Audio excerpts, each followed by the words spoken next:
The Galactic Concord's war room hadn't hosted this much paranoia since the chloral mutiny of Cycle 72. 83 sentient species had assembled, some oozing, others hovering, one with a translator that kept bursting into Gregorian chant, all to prevent the outbreak of full-scale interstellar war over a resource-rich quasar-mine. The Dravic Order had deployed battlecruisers. The Vitari Syndicate had threatened dimensional unraveling. Tensions crackled like plasma on a sunspot. Supreme Envoy Trk'tal of the United Amaranth Coalition arrived cloaked in diplomatic armor, his personal guard bristling with neural lances. Every step he took echoed authority and barely disguised dread. But it was the figure trailing behind him that caused a collective shudder, not because he radiated menace, but because he didn't. Ken wore cargo shorts. His nose was peeling from sunburn. A half-eaten granola bar peeked from his fanny pack. He gave a polite wave to the Galactic Tribunal, then asked if anyone knew where the restrooms were. A hush fell over the chamber. Interpreters froze. Several gelatinous beings constricted into defensive spheres. Even the security drones briefly hovered higher. It wasn't the human's physicality, his limbs were average. His build slightly dad-bodish. It was the calm, that uncanny, breezy calm in a war council of species on the brink. Did Trk'tal bring only one escort? Asked Vitari Liaison Gorth, flicking through his threat assessment tablet. His 12 fingers trembled. Yes, hissed Minister Tolu of the Dravic Order, his voice filtered through 4 spectral converters. And it's human. Of course it's human. While armored guards established a perimeter with enough firepower to incinerate moons, Ken sat cross-legged on the chamber floor and pulled out a bright yellow paperback labeled Quantum For Dummies. Then, with cheerful carelessness, he opened a zippered pouch on his fanny pack and began picking out pieces of trail mix. "What's the protocol for this?" Gorth muttered. "Do not provoke it," Tolu said. Aides whispered to their delegates. Cultural databases were accessed. A hologram briefly hovered, labeling the human as Kenneth Walter Thompson, known simply as Ken. No known military history, but clearance level 6 for unknown reasons. One species, the Iskar Dominion, believed he might be a Terran soft weapon, an unassuming unit that disrupted enemy, thought through cultural dissonance. "Why is it reading a child's physics guide?" another ambassador whispered. "Maybe it's feeding on irony." From the floor, Ken cheerfully called out, "Hey, does anyone want to split a Cliff Bar? It's chocolate coconut." 3 diplomats recoiled behind their chairs. A delegation from the Menkai Quorum began softly chanting a containment mantra. Even Trk'tal, used to Ken's rhythms, stiffened slightly and muttered, "Please, Ken, refrain from food diplomacy." "Ah, all right," Ken sighed. He slipped the bar back into the fanny pack. "Just thought we could all use a snack." He resumed reading. The translators flickered in and out, struggling to interpret the human's cadence. When Ken chuckled softly at the book's marginal notes, a defensive drone aimed its thermal lens at him and was promptly shut down by a Concord marshal. Still, it was too late. Fear was already spreading, fueled by ignorance and collective superstition. "Why is it bald on top but furry around the face and calves?" asked one ambassador quietly. "Pattern-based camouflage," suggested another, "to mock stability." Ken scratched his thigh, prompting a section of the scarred diplomats to initiate low-level shielding. When he leaned back and let out a comfortable sigh, one member of the Grand Triform fainted. At exactly midday cycle, the chamber lights dimmed for the formal negotiation to begin. Trk'tal rose and bowed low before the Grand Assembly. His voice, modulated and stately, addressed the stakes of war, the need for unity, and the toll of conflict on entire star systems. Ken sneezed. 5 translators shut down. 2 delegates dove under their seats. A security drone initiated a Class 2 lockdown procedure before being deactivated by the central AI. Ken wiped his nose with a paper napkin and muttered, "Probably the dry air. My allergies hate this kind of recycled oxygen." Minister Tolu of the Dravic Order turned a deeper shade of ultraviolet. In his culture, a sneeze mid-diplomacy was the equivalent of throwing down a ceremonial gauntlet. Still, negotiations trudged forward, until Tolu, flustered and sweaty under his translucent robes, made an emphatic gesture meant to signify respectful closure in Dravic sign. Unfortunately, to human eyes, It bore an uncanny resemblance to a double-fisted insult involving imaginary anatomy. Ken stopped mid-bite of trail mix. He blinked, eyebrows rising, and then slowly stood up. The silence was immediate. One Vitari aide activated their escape protocol. Another opened a quantum rift just in case. Trk'tal inhaled through his lateral gills. Ken turned to him and said, "Hey buddy, you got a pen?" Wordlessly, Trk'tal handed over a stylus from his diplomatic kit. Ken nodded his thanks, stepped carefully over a Sphalen peace orb, and approached the Treaty of Mineral Equilibrium. Some alien delegates ducked behind blast shields. Ken leaned over the treaty, scribbled something on the cover, nodded in apparent satisfaction, and walked calmly back to his seat. He opened a soda with a sharp hiss, took a sip, and turned to Trk'tal. "I drew the red line," he said simply. "It's the stop you get off at if you want deep dish pizza in Chicago. Figured I'd show you later. Best crust in the Midwest." Trk'tal did not blink, mostly because he couldn't. But he did emit a high-frequency pulse of confusion. And in the stillness that followed, Minister Tolu stared at the page and went silent. His 4 eyes widened, his throat sacs fluctuated wildly, and then he slowly backed away from the treaty with both hands raised. "What is it?" Gorth asked. Tolu didn't answer. He just lowered himself to his knees and chanted a phrase that hadn't been spoken aloud since the time of the Dravic origin myths. A symbol. A red sigil of transit, known only to the high priests of the Dawnfold. A glyph so sacred it had been banned from digital archives. Other species picked up on the tension. The sigil, the circular icon with a simple C, was being treated as a cosmic trigger. Within seconds, entire delegations were whispering emergency consensus votes. Every translator lit up, the chamber filled with quiet consensus. Treaty terms were agreed to without debate. Resource allocations accepted, weapons retracted. The Treaty of Mineral Equilibrium was signed. Total negotiation time, 47 seconds. Ken watched the final delegates scribble their name and murmured, "Man, that was fast. Usually these meetings drag." Trk'tal stared at him. "What did you draw?" "Just the CTA logo," Ken said. "Chicago Transit Authority. It's like a subway thing. I was trying to explain how to get to Lou Malnati's. You ever had their pizza? Oh man, it's spiritual." Ken leaned over, popped open his fanny pack, and began showing Trk'tal photos on his phone of last summer's trip to Sheboygan. A seagull stealing his bratwurst, his niece falling asleep in a canoe. Trk'tal said nothing. Slowly, deliberately, he took the treaty cover and slipped it into his armor case. The glyph shimmered in the dim light. Somewhere behind them, an Iskar archivist burst into reverent tears. Outside the chamber, battle cruisers stood down. War was avoided. The most powerful peace agreement in Concord history had been forged under the unblinking eye of a sunburnt human with a penchant for deep dish and public transit. Ken scratched his elbow and muttered, "I should have packed aloe." It wasn't until 2 hours after the treaty was signed, sealed, and ceremonially transmitted into the Concord's Universal Record Archive that the first ripple of mythological panic began. It started innocently enough. Archivist Sorn of the Iskar Dominion, a being composed entirely of electro-organic cloud matter and barely contained reverence, hovered over the treaty's scan. He paused on the strange crimson emblem Ken had doodled. Then he scanned it again, and again, then backward, then rotated it 90 degrees. Then overlaid it with a data feed from the Dravic Origin Codex, then screamed. Not audibly, Iskarians didn't have mouths, but the energy spike shattered 4 ambient light panels in the documentation vault. A half-hour later, the Triangular Synapse Council of Faith and Interpretation in Dravic High Orbit issued a sacred proclamation declaring the return of the scribed path. Pilgrimages were organized. Old myths were resurrected. A lost song, once believed to hold the coordinates of ascension, was suddenly found to mirror the Chicago L Red Line's southbound route.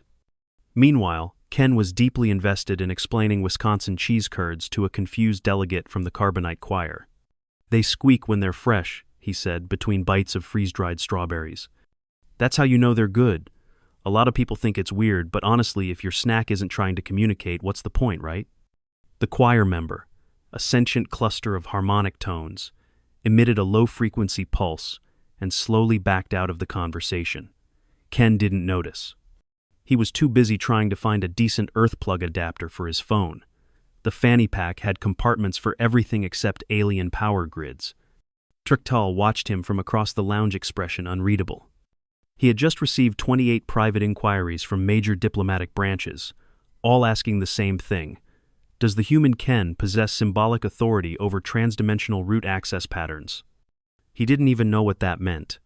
Ken, Trk'tal said slowly, approaching, the symbol you drew, can you tell me its specific contextual origins? Ken looked up.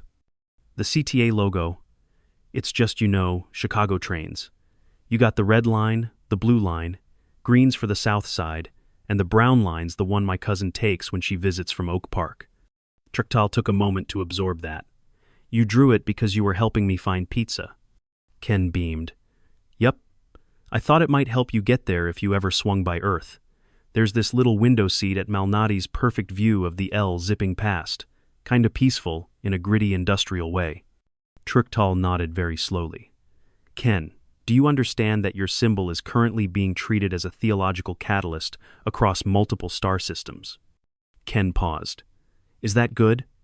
Before Trk'tal could answer, the delegation hall's side doors burst open.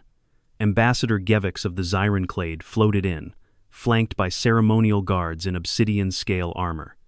Zyren physiology was crystalline and fractal, refracting light in 1,000 fracturing patterns. At the center of Gevix's main thorax, a freshly carved, gleaming red circle with a C, the sigil of transit, has been revealed, Gevix intoned. The ascendant spiral awaits your directive, herald of paths. Ken coughed on his trail mix. My what? We seek instruction. We are ready to reorient our transport structures around your sacred diagram. Tell us where to begin. Ken looked at Trk'tal in mute horror. Trk'tal said nothing. Instead, he reached up and gently pinched the bridge of his own nasal ridge. Another delegation arrived moments later, this time from the Vitari Syndicate. They had previously threatened dimensional collapse.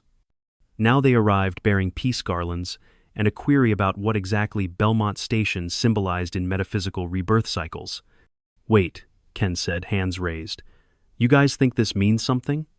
All three delegations nodded solemnly. It's a train stop, Ken said. It's where I get off to visit my friend Gary, who runs a bait shop. A quiet murmur swept through the assembled aliens. Trk'tal watched as the Vitari ambassador bowed, whispering reverently, a shop that tempts the devourers of the deep poetic. Gevix stepped forward again. Does the northbound route symbolize resistance to entropy? Is the southbound path a surrender to cosmic flow? Ken blinked. Well, if you get on the wrong one, you end up stuck in rush hour. So I guess? Several aides jotted this down as doctrine. The rest of the evening became a surreal blur. Ken was asked to bless an orbital shuttle. He offered it a fruit snack and a thumbs up. A representative from the Amphorial League asked if he could interpret a dream involving a glowing raccoon. Ken said that was probably just guilt over unfinished chores, which triggered a 2-hour repentance ritual. At one point, someone presented Ken with a mineral tablet etched in rare pre-sapient script. Ken used it to prop up a short leg on his folding chair. The only one who didn't seem overawed was Ken himself, who remained cheerfully oblivious, though vaguely confused. This is a lot for a pizza recommendation, he said, turning to Trk'tal during a brief lull. Is this how y'all usually do lunch meetings? Trk'tal said nothing for a long time. Then, Ken, I need to ask, were you instructed by your leaders to draw that symbol? No, Ken said honestly. I don't know. Thought it might help. Maps help people. You said the treaty was about clarity, right? Trk'tal stared. Of all the meanings being projected onto the sigil of transit, this might be the truest and the strangest. A human, offering clarity with a symbol meant only to show where to get off the train for pizza. By morning, the Galactic Concord had issued a formal statement acknowledging the human contribution to peace via symbological vector. Ken was offered a ceremonial sash, which he declined because it clashed with his shorts.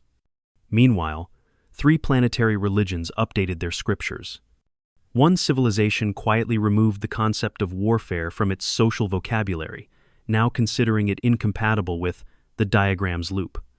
A fourth world began building a monument in the exact shape of the CTA circle, intending it as a landing beacon for Earth diplomats. Back on the orbital station, Ken was busy writing a postcard to his sister. "Hi, Jenny. Still no idea what half these folks are saying. But I think I might have accidentally started a religion. You'd love the food here, though. Tell Hank the lawnmower needs a new blade. Love, Ken." He sealed it, and looked up just in time to see Trk'tal staring at the treaty again. "What's on your mind?" Ken asked. Trk'tal held up the document slowly. "Do you have more of these diagrams?" Ken chuckled. "You want train maps? I've got like 7. I think I got one from Boston in here somewhere." Trk'tal nodded slowly. "Might I study them?" Ken handed over a folded pamphlet from the DC Metro. An hour later, Trk'tal would quietly request a frame and a wall mount for what he called the sigil of Foggy Bottom. By the third day, the Chicago Transit Authority logo had been integrated into 6 galactic languages, 11 planetary charters, and the side of a monastery-shaped asteroid orbiting the Magellanic Rift.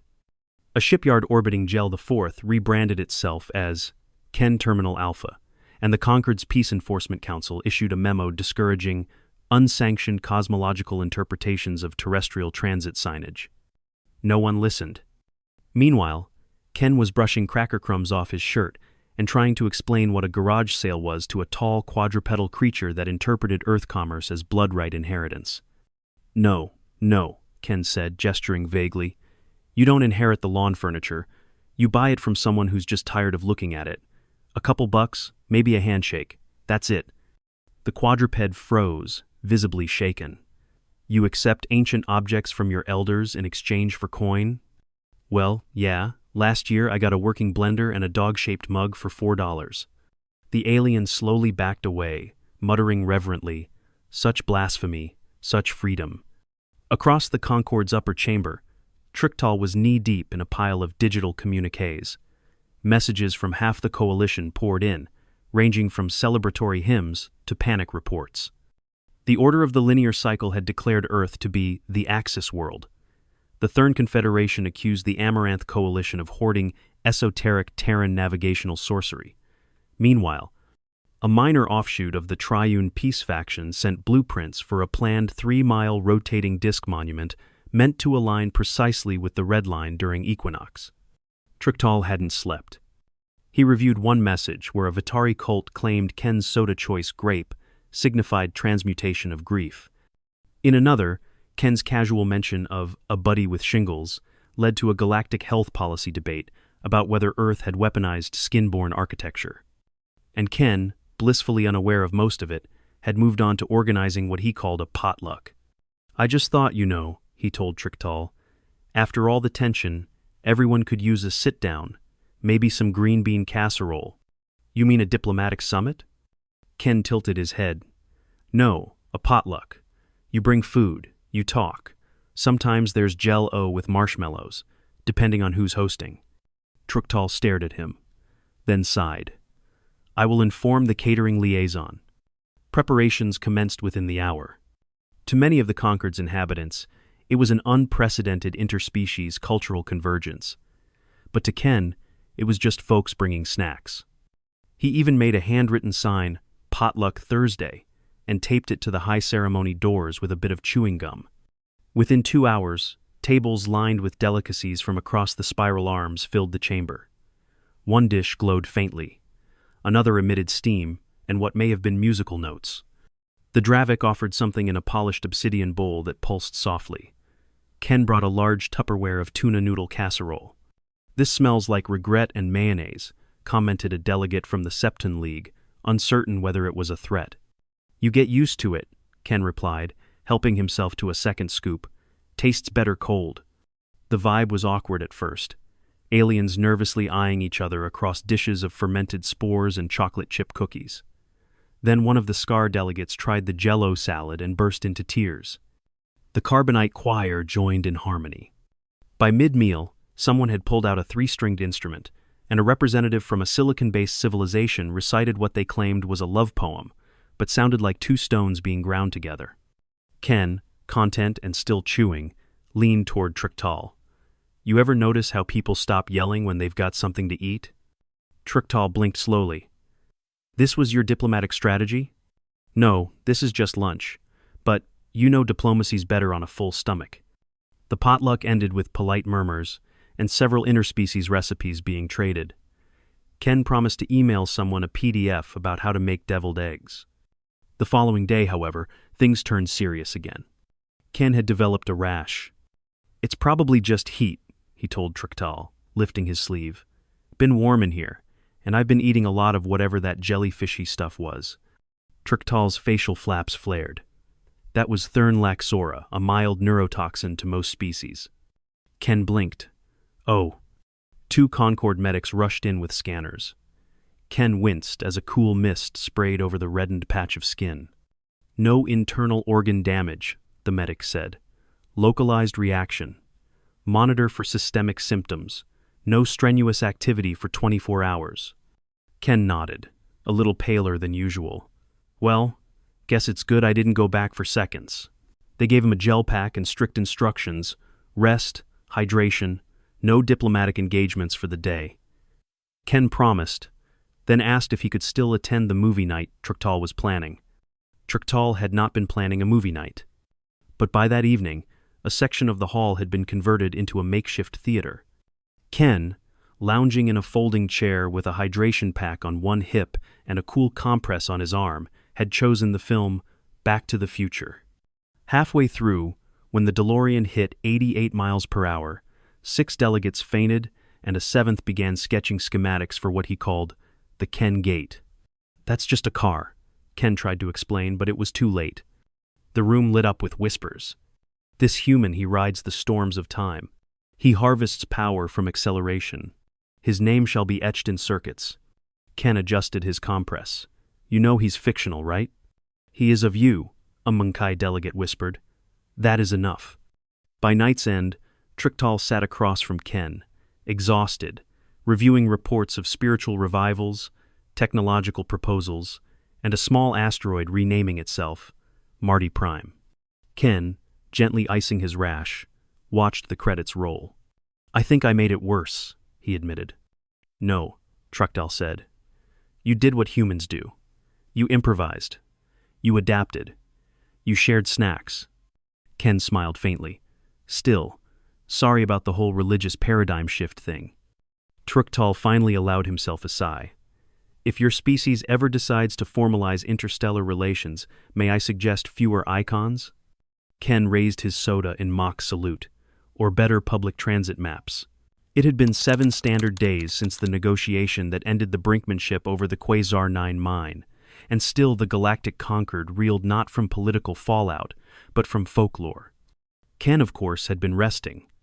The rash had mostly cleared up after a regimen of cooling gel and lukewarm compresses, though the medical team insisted on regular vitals. His right arm was still itchy, and the lingering redness stretched along the upper triceps, but the irritation was minor compared to the storm brewing in the Concord chambers. Delegates now crossed the hall just to catch a glimpse of him. Some bowed. Others tried to discreetly record him buttering toast. Why do they care that I like rye? Ken asked Trk'tal one morning, wiping crumbs off his knee. They believe bread with seeds reflects chaotic potential tamed by constraint, Trk'tal replied, without blinking. Ken stared. It's a sandwich. And yet, it has become a metaphor. Today's diplomatic bulletin included 3 declarations of planetary peace treaties citing Ken's loop as a model of spiritual symmetry. One species had canceled all governmental functions for a week to meditate on the implications of express line transfers. The Isker Dominion was even forming a philosophical research council around functional semiotics of human transit rituals. Ken had been asked twice if Earth would consider opening a Ministry of Direction. He declined, politely, while chewing a bagel. Trk'tal, for his part, had begun keeping a private file on what he now referred to as the Ken incident. In it, he logged everything from the CTA doodle to the potluck and included stills from surveillance footage of Ken offering cough drops to a sneezy Glythe ambassador, which had sparked a minor truce on the Glythevark frontier. This is diplomacy by accident, he muttered, dictating into the log. But with consequence. Ken, nearby, was flipping through a tourist pamphlet he'd found near the food dispensers. "Did you know this place has a zero-G botanical dome?" says the lichen dances. Trk'tal looked up. "It does.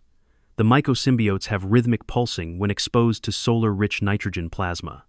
Ken whistled. "You ever go?" "I am not built for whimsy." Ken folded the pamphlet, thoughtfully. "You should try it. Nothing wrong with letting stuff surprise you once in a while." There was a beat of silence. Then the emergency sirens wailed. Security barriers snapped into place. Lights strobed blue and amber. A voice rang out overhead. "Unauthorized object on treaty surface. Security breach level 2. Ken looked at Trk'tal. "Did I do something again?" But Trk'tal was already moving. In seconds, they arrived at the chamber. The Treaty of Mineral Equilibrium sat exactly where it had been left, now enshrined in a glass case. On the transparent surface, below the CTA sigil, another mark had appeared. A crude drawing of a smiling face with X's for eyes and a tongue sticking out. Ken sighed. "That's Greg's thing." "Greg?" "My cousin. He doodles that when he's bored. Found my extra pen and must have been screwing around. He works in sanitation. Just got cleared to deliver cleaning kits up here. I told him not to touch anything." Trk'tal didn't respond immediately. Instead, he watched in mounting dread as a ripple of alarm spread through the diplomatic halls. Within minutes, whispers became chants. Delegates assumed the new symbol, a clear departure from the sacred loop, was a celestial omen. Some feared it foretold a second cycle of revelation. Others feared it was a curse, a final warning from the ascendant transit god to heed the first glyph or suffer derailment. A debate ensued. Some factions called for Ken to interpret the second drawing. Others began fortifying their chambers in anticipation of the coming transfer. Ken, head in his hands, muttered, "It's a dumb face. It's literally just a dumb face Greg puts on his lunch bag when he's bored at work." "It doesn't matter," Trk'tal said grimly. "They've already decided it's meaningful." That night, a private emergency session convened. Ken was formally requested to clarify the sequential glyphs of human transit mythology. He stood behind the podium, cleared his throat, took a sip from his water bottle. "All right," he began. "So, the first one, the red circle with the C, that's the Chicago Transit Authority. You use it to find your way around the city. I drew it to help Envoy Trk'tal find a pizza place I like." The room remained silent. "The second one isn't mine. My cousin Greg did that. It's a doodle. He draws it when he's bored or wants to mess with people. It's not sacred. It's not a warning. It's just a dumb face with its tongue out." Someone from the Zyron clade gasped. Ken held up both hands. "I'm not a prophet. I'm not a symbolic envoy. I'm not anything special. I like trail mix. I'm okay at grilling. I got a C in high school geometry, and I've never read more than 20 pages of Quantum For Dummies. But I showed up because my friend Trk'tal said maybe I could help." He paused. "And that's all it was. I was trying to help." A long silence followed. Then one delegate stood. "That is the most human thing I have ever heard." Another stood beside him. "He admits to error. This is a deeper wisdom." "No," Ken said quickly. "No wisdom. I messed up. That's all." Trk'tal placed a hand on Ken's shoulder. "That's the part they revere most." A slow, thunderous applause built from species that didn't even have hands. It echoed across sound waves, frequencies, and gravity wells. For the first time in Concord history, every representative stood together not in fear, not in reverence, but in mutual understanding. The treaty stood. War was not only avoided, but now deemed unthinkable under what scholars began calling the Ken principle, the idea that goodwill, accidental as it may be, could surpass doctrine. By the time Ken left the Concord station 3 days later, the symbol of the CTA had been officially integrated into the Concord Archive of Peace. A small footnote noted the smiley face as the cousin's mark, a caution against overinterpretation. Back on Earth, Ken returned to a mild Midwest summer. His sunburn finally healed. His rash faded with time, and his right triceps remained mildly discolored for 2 weeks before clearing completely, as expected. He sent Trk'tal a postcard. "Hey buddy, back home safe.